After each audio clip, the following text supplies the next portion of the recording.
Mirada Financiera. La periodista Paulina Yarur analiza los principales hechos que mueven a los mercados financieros de Chile y el mundo. ¿Cómo están? Bienvenidos. Comienza Mirada Financiera aquí en Radio Infinita en este viernes 26 de agosto de 2014. Se nos fue agosto al parecer. Vamos a comenzar el lunes septiembre vivos. Hasta ahora. Falta todavía. No, pero el fin de semana es para recuperarse. ¿Cómo estás? Bienvenido Alejandro Fernández, él es gerente de estudios de Géminis, mi panelista de los días viernes, que no había estado hace 2 viernes. Te echamos de menos, Alejandro. Gracias, me alegro que sea así. Y tenemos mucho que comentar en este día viernes. Sí. Un día de cifras, un día de resultados con respecto al empleo que no fueron tan malos como lo esperaba, pero también en la zona euro se supo el desempleo que se mantuvo estable. Tenemos datos interesantes que revisar sobre los sectores industriales que no fueron muy buenos, muy esperanzadores, y obviamente que nos abre la puerta a un bajo IMASEC que vamos a conocer en los próximos días. Pero antes, Alejandro, vamos a revisar cómo han estado las bolsas y la evolución del dólar, que ha marcado la coyuntura económica durante esta semana. Partimos con Asia. El Nikkei descendió un 0,23%, el Shanghai, la bolsa de Shanghai, aumentó un 0,97%. Hang Seng estuvo cerrado en el día de hoy, Hong Kong cerrado. ¿Tú sabes por qué festividad? Hong Kong no. Sé que el lunes es Labor Day en Estados Unidos, pero... No lo sé. Si alguno de nuestros auditores sabe, que nos escriba un tuit y ahí lo comentamos. Nos vamos a Europa. El FTSE 100 de Londres avanzó un 0,20%, el CAC 40 de París también al alza un 0,34%, el DAX alemán al alza un 0,08% y el IBEX 35 un 0,06%. A pesar de todos los conflictos geopolíticos, Alejandro, cerró un mes de agosto bastante bueno en Europa. Sí. Con respecto a las bolsas estamos hablando. Efectivamente. Nos vamos a Estados Unidos, donde hay resultados dispares. Si bien el Dow Jones está bajando casi plano hasta ahora, un 0,02%. El Standard & Poor's 500 sube un 0,18%. Nasdaq también aumenta un 0,29%. Y la plaza local, el IPSA, está avanzando un 0,26% y el ISPA también aumenta un 0,19%. ¿Qué pasó con el cobre? Tercera jornada consecutiva a la baja, un retroceso de casi 2% durante el mes. ¿Cómo cerró el día de hoy? $3,19 luego de bajar un 0,53%. El valor también que bajó en el día de hoy, 5,8 pesos con respecto al jueves, fue el precio del dólar, 587,4 comprador y 587,7 vendedor. Hablan que puede haber sido una toma de utilidades, vamos a estar comentando. Partimos con eso, es una toma de utilidades, ¿no, Alejandro? Yo creo que sí, yo creo que después de las importantes alzas que hubo durante la semana, yo creo que es una toma de utilidades y una preparación para otro rally la semana que viene, que es también muy noticioso, así es que yo creo que los operadores están tomando posición para ver qué ocurre y ver si pueden seguir ganando con la compra y venta de moneda extranjera. Vamos a hablar de desempleo. ¿Te parece que en el día de hoy el INE entregó las cifras muy esperadas, ¿no es cierto?, por el mercado, y la verdad que fueron menores a lo que esperaban los analistas? Se proyectaba un desempleo de 6,7% en este trimestre móvil mayo-julio. Fue 6,5%. Bueno, obviamente que las autoridades alabaron esta cifra, pero nosotros vamos a detallar un poco lo que implica el tema de los desocupados y sobre todo el trabajo por cuenta propia, que volvió a aumentar en menos medida que los meses anteriores, pero aumentó un 3%. Sí, yo creo que, más allá de lo que se haya esperado para esta cifra, claro, el número cuando uno lo compara con el anterior está igual y desde ese punto de vista no se mantiene la tendencia ascendente que había mostrado levemente en los meses anteriores, pero cuando uno compara con julio, el trimestre terminado en julio del año pasado, vemos que sube 8 décimas, o sea, pasa de 5,7 a 6,5, y ya está empezando a situarse en la trayectoria del desempleo del año 2012. O sea, hasta ahora habíamos tenido un escenario donde décimas más, décimas menos, durante el primer semestre el desempleo fue igual al del año pasado, pero ahora ya estamos empezando a movernos en la dirección del año 2012 y probablemente hacia fines de año estemos más bien en cifras similares a las del año 2011, o sea, con tasas del orden del 7%, tal vez un poco más. Y el promedio anual probablemente en torno al 6,5%, parecido al del año 2012. O sea, por ese lado yo creo que no es tan bueno el número. El otro antecedente que es importante es que la tasa de crecimiento del empleo se redujo una vez más a 1% en 12 meses. ¿Qué significa eso? No, que se están creando menos puestos de trabajo. O sea, la velocidad de creación de puestos de trabajo está disminuyendo y es la más baja desde, si mal no recuerdo, enero o febrero del 2010. O sea, es un número que históricamente es malo. Desde ese punto de vista del número de puestos de trabajo creados o el porcentaje de puestos de trabajo que se creó. Y como tú mencionabas, los empleos por cuenta propia redujeron su crecimiento de manera importante, estaban sobre los 100.000, ahora bajaron a 60.000 o 64.000, y aquellos asalariados se mantuvieron muy bajos en torno a los 21.000 en 12 meses. Pero sigue la proporción de cuenta propia versus asalariado de una manera casi 3 veces. Así es. Entonces, más allá de que el desempleo se mantuvo respecto al trimestre anterior, aunque sube en 12 meses, las tendencias del mercado laboral no son positivas, y con el debilitamiento en la actividad todo indica que debiéramos ver cifras gradualmente más malas. Ahora, no es que sean horrorosas, ni pésimas, ni mucho menos, pero hay un cierto deterioro en el mercado del trabajo.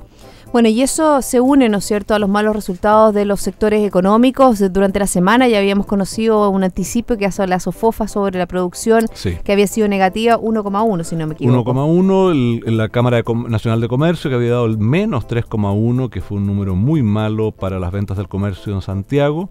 Eso no se corroboró con los datos del INE para las ventas minoristas que se publicaron hoy día, que son a nivel nacional, que crecieron, si mal no recuerdo, 1,5%. Pero el conjunto de los números fue malo: la minería cayendo, la industria cayendo 4,1%, un número bastante malo, parecido al de abril, que fue 4,2%. Y eso, ahora, lo que sí, los temores de un IMASEC negativo, que lo vamos a conocer el próximo viernes, yo diría que se reducen. O sea, a pesar de que los números fueron malos, yo creo que el IMASEC de julio va a estar más bien entre 0 y 0,5, pero poco probable que sea negativo.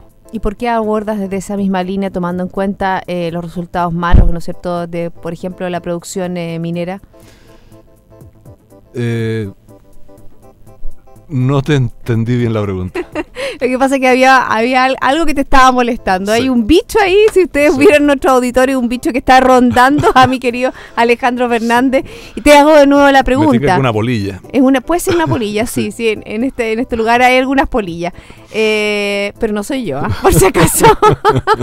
Para que les quede. No soy yo la polilla. Te estaba preguntando sobre, ¿no es cierto?, que tú dices de que IMASEC del próximo viernes sea negativo. Tú dices que puede ser entre un 0 y un 0,5. Sí. ¿Cuáles son los argumentos esgrimidos para dar esa cifra? Bueno, los datos que se publicaron, que son la clave que generalmente se utiliza para afinar las proyecciones de IMASEC antes de que el Banco Central publique, son malos, pero no tan malos como para pensar, y eso considerando además el dato de cuentas nacionales del segundo trimestre, o sea, más o menos cómo se han comportado los sectores para los cuales no hay información. Yo diría que es poco probable que sea negativo, pero va a ser muy bajo. O sea, si es que se cumple lo que yo acabo de decir, de que esté entre 0 y 0,5, va a ser el peor IMASEC del año, de todas maneras, el peor en mucho tiempo.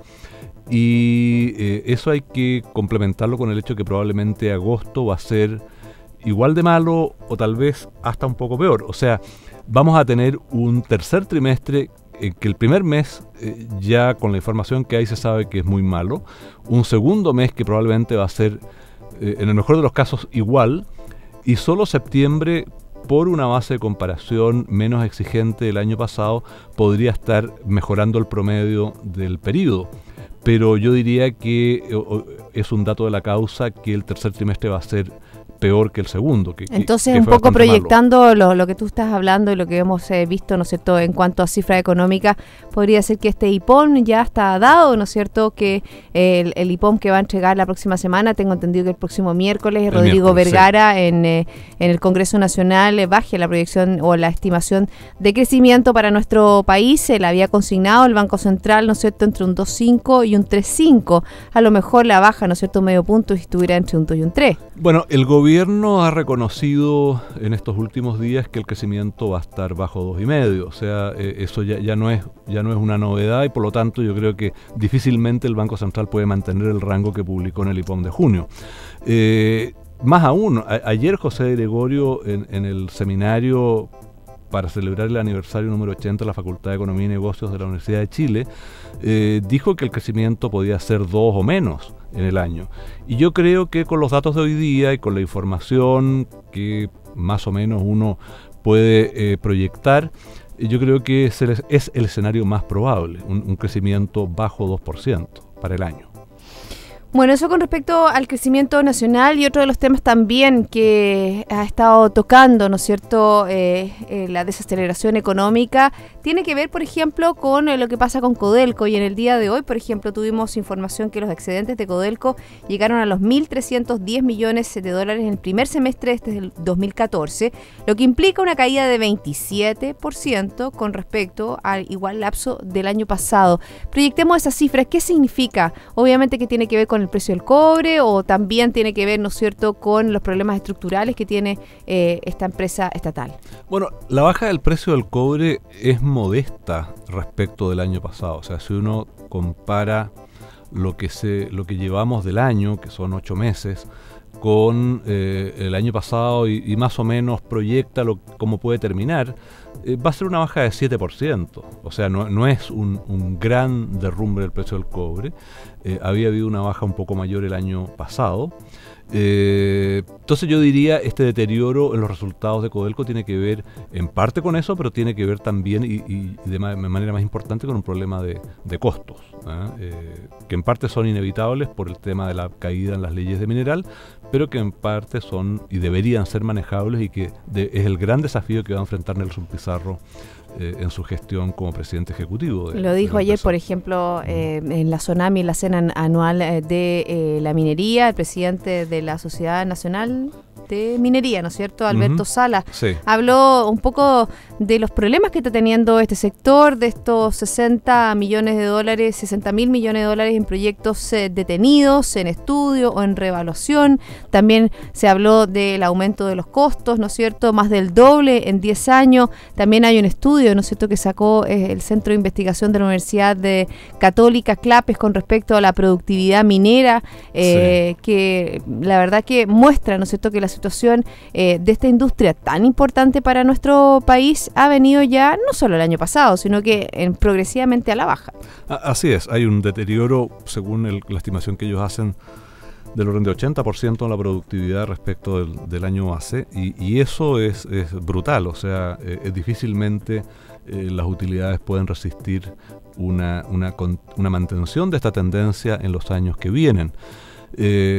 Hay un tema, si tú recuerdas, yo creo que lo comentamos a comienzos de año, en marzo, que tiene que ver con el tema de la energía, el tema en general de las concesiones. O sea, hay un tema de productividad que tiene que ver con el añejamiento, la insuficiencia de la infraestructura en Chile y el problema de la energía, que hasta ahora ha sido enfrentado, yo diría, razonablemente bien por el ministro Pacheco, con la agenda y algunas iniciativas posteriores, pero lo que es una realidad es que, y algo que dijimos, en un escenario en que el gobierno está generando mucho ruido con reformas como la tributaria, como la de la educación, como la laboral que vienen más adelante y otras, era imprescindible para mantener el crecimiento de la economía el acelerar al máximo y aprovechar todas las oportunidades para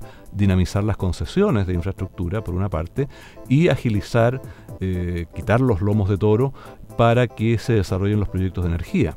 Bueno, en alguna medida eso es a lo que se refirió el presidente Lagos en Icare hace un par de días, que yo creo que ¿Qué te parecieron las declaraciones del expresidente? Me pareció un discurso extraordinariamente claro, pragmático y atingente a la realidad. Yo creo que por mucho que haya molestado en las esferas de gobierno, yo creo que era necesario. O sea, ha habido muchas críticas. Pero fíjate que el ministro del Interior, Rodrigo Peña Hilillo, que dijo con respecto a las declaraciones del expresidente Ricardo Lagos que no generaron conflicto al interior de la nueva mayoría y afirmó incluso que el gobierno comparte sus palabras. ¿Qué te parece? Bueno, me alegra que las comparta. El problema es que no han hecho nada al respecto y más aún en el tema de las concesiones, las señales que se han entregado son en la dirección contraria, de que no se van a hacer. O sea, en el caso de los hospitales se cancelaron las que estaban por desarrollarse. En el caso de obras públicas ha habido incluso declaraciones de funcionarios del gobierno y creo que incluso la misma presidenta, en el sentido de que la idea es que el gobierno financie las inversiones en infraestructura con recursos propios, lo que es una torpeza infinita, tal como lo expuso de manera, yo diría, brillante el presidente Lagos en Icare. Entonces, yo creo que eso por una parte, y por otra el hecho de que es lo más apropiado, lo más conveniente, lo más necesario para reactivar la economía.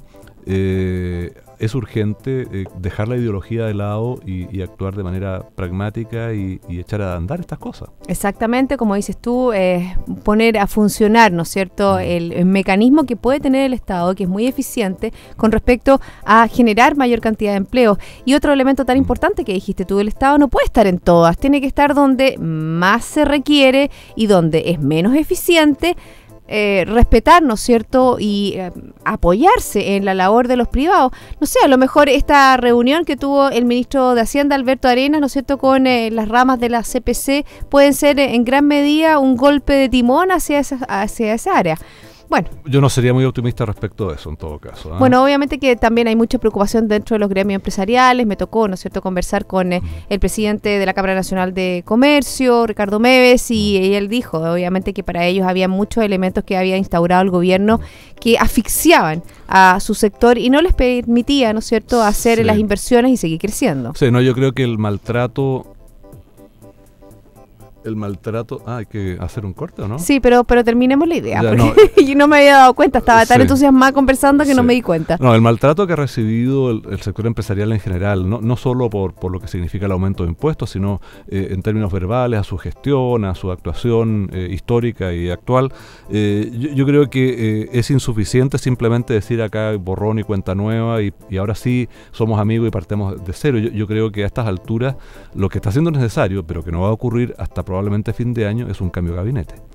Bueno, vamos a ver qué pasa, vamos a seguir conversando de economía, ¿no es cierto?, y también de política aquí en Mirada Financiera. Pero antes, yo quiero comentarles que BCI Corporate and Investment Banking le ofrece soluciones en corretaje de bolsa, Miami Branch securitizadora, banca privada, sales and trading, finanzas corporativas y asset management a través de un solo ejecutivo de relación. Ya volvemos con más Mirada Financiera.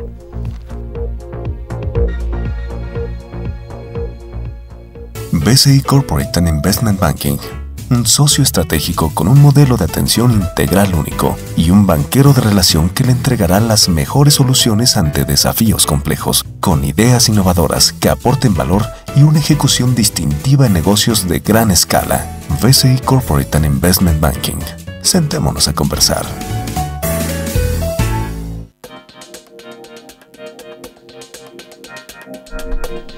Estamos de vuelta aquí junto a Alejandro Fernández, el gerente de estudios de Géminis, comentando lo que ha pasado en la economía nacional. Cerremos, ¿no es cierto?, el análisis un poco preguntándote a ti sobre los datos importantes que te vamos a tener la próxima semana y en qué nos debemos fijar. Bueno, la próxima semana en el ámbito nacional lo que hay que mirar con atención es el día miércoles, la presentación del IPOM en el Congreso por parte del presidente del Banco Central. El viernes la publicación también por parte del Banco Central de el IMASEC. Y bueno, tal vez un poco antes, un poco después, mejor dicho, el lunes siguiente el IPC. ¿Cuáles son los pronósticos de IPC? Sobre todo que estoy viendo que sube y sube la benzina, Sí, y también el tipo de cambio aumenta y aumenta. Bueno, ese es un tema del que ya no hablamos, yo creo que podemos dejarlo para la próxima semana, sobre todo cuando comentemos además el IPOM y todo eso, y es que el Banco Central tiene un dilema aquí con el tema de la tasa de interés por una parte y por otro el impacto inflacionario de la devaluación que puede ser importante, no obstante la desaceleración de la economía. Entonces yo creo que hay tema. El 11 de septiembre hay reunión de política monetaria. El IPC de julio yo creo que viene bajo a pesar de todo, porque los precios de los combustibles partieron muy bajos y van a tener un efecto negativo en el IPC, o sea, van a restar inflación.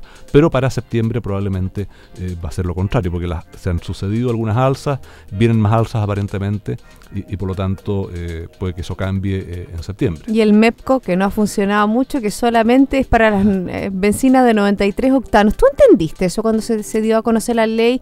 No. Yo creo que nadie lo entendió, no se Sí, dijo, ahora- se ahora- obvió, no Sí, sé. ahora a mí lo que me llama la atención, no me llama la atención, pero lo que creo que hay que destacar, lo que hay que señalar, es que los diputados no leen lo que aprueban, porque ¿cómo no se dieron cuenta de que el proyecto de ley de cambio en el soporte a los combustibles era solo para la bencina 93 octanos? O sea, ¿cómo se dan por sorprendidos ahora? Es una vergüenza.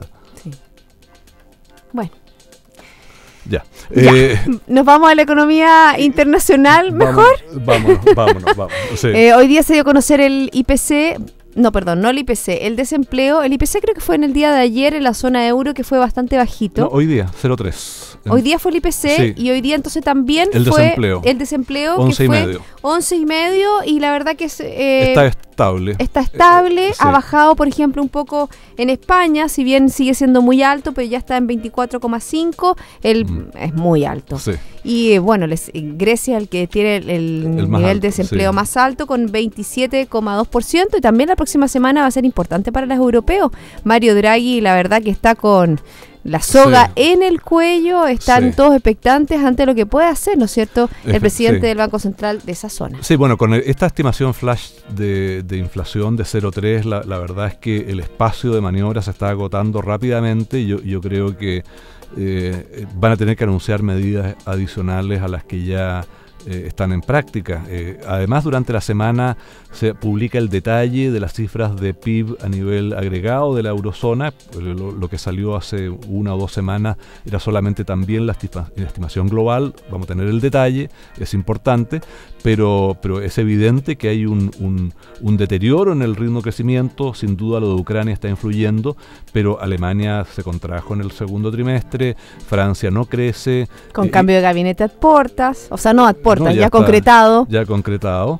Y Italia está en recesión de nuevo. Entonces son las 3 economías más grandes de Europa. Claramente se está haciendo necesario algo más en ese sentido. Y ¿Nos vamos a Estados Unidos o quieres agregar algo de Europa?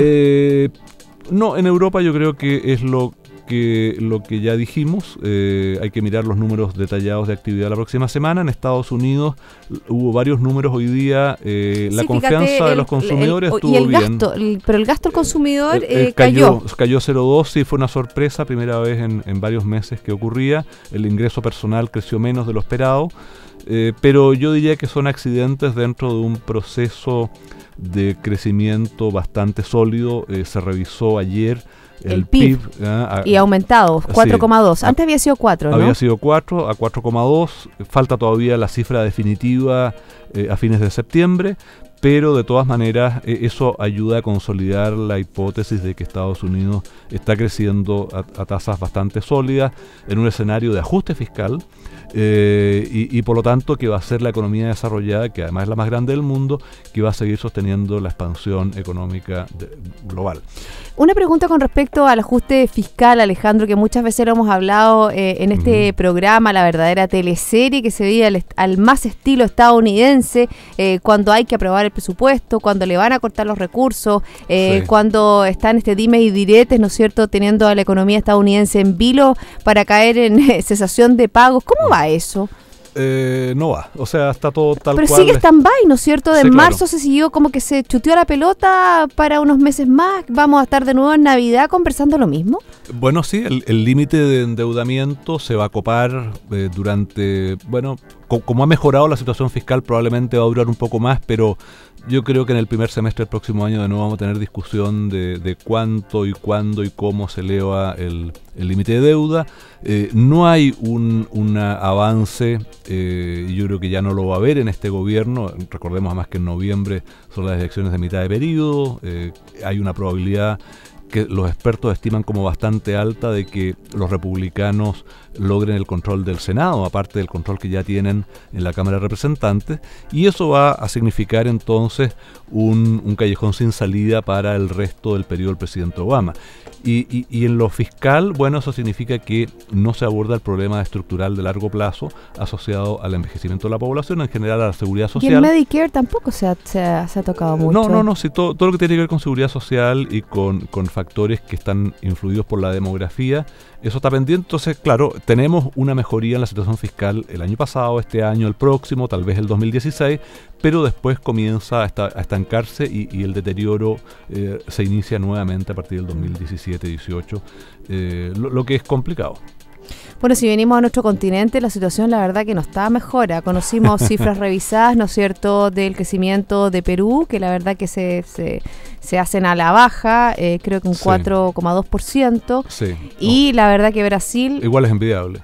Igual es envidiable, exactamente. No, pero lo que no es envidiable es lo que pasa con Brasil. Ya entró en recesión la economía de esa zona. Sí, hoy se publicó el PIB del segundo trimestre y fue peor a lo esperado. Fue peor a lo esperado. La economía se contrae en el segundo trimestre un 0,6% en abril y ya obviamente... No, pero sí, en el trimestre. En el segundo trimestre, sí. Es abril-julio. Y ya acumula 2 trimestres con crecimiento negativo, es decir, ya Brasil está en recesión. Sí. Y con dos candidatas, ¿no es cierto?